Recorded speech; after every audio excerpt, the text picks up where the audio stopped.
Hey, welcome to Howza channel. In today's tutorial, we will teach you how to choose a primary email address in Skype. Open the Skype app. Click on the three dots at the top right corner and select Settings from the list.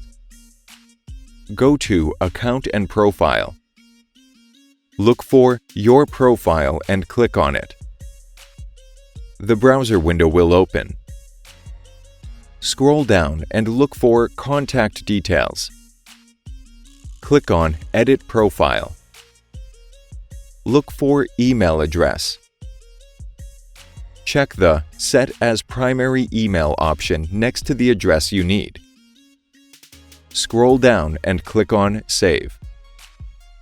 Click OK in the pop-up window. That's it. Thanks for watching the video. Please like it and let us know if you use any of our tips and tricks. Subscribe to our channel. We upload new tutorials every day. See ya!